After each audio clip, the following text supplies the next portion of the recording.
জাতীয় দৈনিক কালের কণ্ঠে প্রকাশিত এক প্রতিবেদনে ডক্টর মোহাম্মদ ইউনূসের নেতৃত্বাধীন অন্তর্বর্তী সরকারকে অবৈধ সরকার আখ্যা দেওয়া হয়েছে। এ নিয়ে সামাজিক যোগাযোগ মাধ্যমে ব্যাপক আলোচনা ও সমালোচনা শুরু হয়েছে।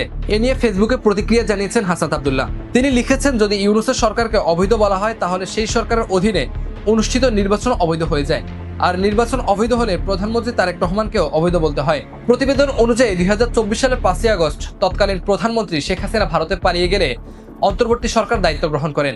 জুলাই অভ্যুত্থানের প্রেক্ষিতে গঠিত এই সরকারকে অবৈধ আখ্যা দিয়ে প্রতিবেদন প্রকাশ করে কালের কণ্ঠ।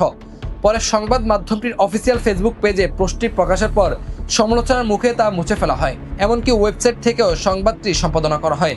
মূলত বিডিআর নির্বাহী চেয়ারম্যান আশিক মাহমুদ বিন হারুনকে ঘিরেই প্রতিবেদনটি করা হয়।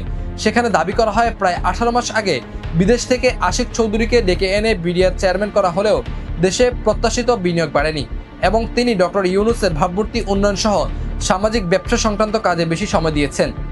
এদিকে গোটা বিষয়কে ঘিরে সামাজিক যোগাযোগ মাধ্যমে রীতিমতো তোলপাড় সৃষ্টি হয়েছে। অনেকেই বলছেন, যদি অন্তর্বর্তী সরকারকে অবৈধ বলা হয় তাহলে সেই যুক্তিতে শেখ হাসিনা এখনো প্রধানমন্ত্রী হিসেবে বিবেচিত হতে পারেন এবং ২০২৬ সালের নির্বাচনও প্রশ্নবিদ্ধ হয়ে পড়ে।